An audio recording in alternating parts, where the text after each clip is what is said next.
Hi everybody, I'm Ryan and I'm a volunteer with Cubs to Oshkosh. A few weeks ago my friend Paul took me up in his Super Cub and we made this quick video to explain the best way to get from Hartford to Oshkosh. Of course, everyone headed to Oshkosh should be very familiar with the Airventure NOTAM, which you can download from the Airventure website. So we've just completed our run-up and pre-takeoff checklist and we're lining up on runway 36 at Hartford. And as a review, here's some vital info about Hartford. Before we really get started, I want to remind you that this video is for those of you flying with the direct arrival of 75 Cubs to Oshkosh. If you're part of the flights of 4 headed to Oshkosh later, you should check out EAA's great Fisk arrival videos. There's a link for those right there. And we are flying. As we climb out, I also want to point out that this video in no way should substitute your own flight planning and decision making. You're the pilot in command here. This video just serves as a navigational preview for the journey from Hartford to Oshkosh. You can see now that we're continuing to fly north from Hartford. That's the first leg of this really easy journey. Fly north from Hartford and intercept Highway 41. And Paul's actually going to kick on. He's got afterburners on his Cub. He's going to kick those on right now. So obviously, depending on conditions, you might not be able to use runway 36. Don't worry, we've got grass options on 18, obviously, but also 11 and 29. No matter which runway we end up using, you want to end up departing the airspace to the north. We're cruising at about 1,000 feet AGL now, and if you get lost in this section of the journey, just fly east to US 41. It's the first highway, freeway to the east of our flight path. So if you get turned around, just head east to 41 and then head north with 41 as your guide. And you can actually see now that we've intercepted Highway 41. You may or may not hit exactly at this cloverleaf, but once you find 41, you just follow it literally all the way to Oshkosh.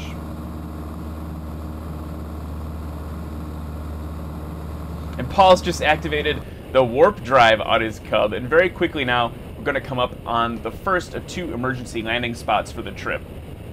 This field is actually a private field at Quad Graphics. Use it in an emergency only. It also serves, though, as a really good checkpoint for us. You can see it there, right over the nose.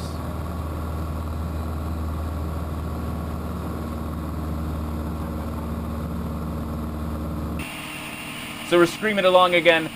The entire journey from Hartford to Oshkosh is just about 50 statute miles by this route along the highway.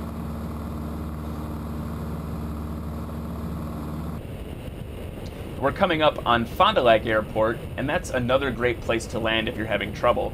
Fond du Lac is usually pretty busy during Airventure. It's actually so busy that the FAA operates a temporary air traffic control tower from the field.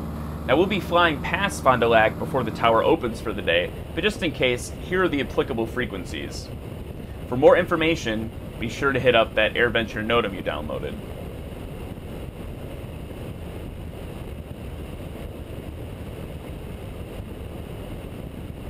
You can also see Lake Winnebago off to the east there, and that means that we're almost there. So, we're going to kick in the flux capacitor. After all, the Cub does fly about as fast as a DeLorean needs to go back in time. You can see Paul's hula pig right there as we fly at 41. And very quickly, off in the distance, there it is, you can see Oshkosh. So that's the south end of runway 36, and that's where we're headed. Now, because you've read the NOTAM, you know that there's a whole bunch of different frequencies for Oshkosh, but the ones on the screen are the most relevant to us right now.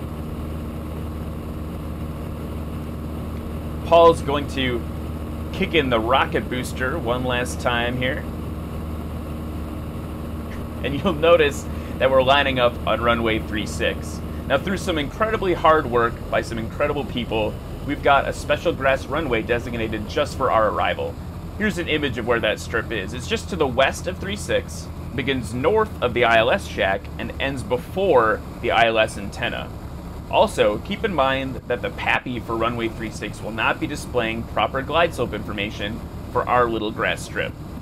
So even though Paul and I are headed for the hard surface 3.6, we're going to continue the approach, and I'll show you where we'll land. I'll use a white arrow for where the runway begins, and an ominous red arrow for where the runway ends. All in all, we've got 1,900 feet of strip length here, and the runway is about 80 feet wide. Markings will be painted, and cones will be used off to the sides to denote the displaced threshold. In the event of a go-around, we need everyone to use caution because we don't want anyone tangled up in that ILS antenna that you can see just to the left of the arrow. So there you have it. You're at Oshkosh as part of Cubs to Oshkosh. As Paul and I take off into the sunset and head back to Hartford, I'll put up two graphics again. Here's the go-around pattern you should use if things don't look right. Remember, go-arounds are free, so if you need one, take one. And here's that strip diagram that we showed you earlier. Thanks for watching, have a safe flight, and I, personally, and everyone here at Cubs to Oshkosh, can't wait to meet all of you at either Hartford or Oshkosh.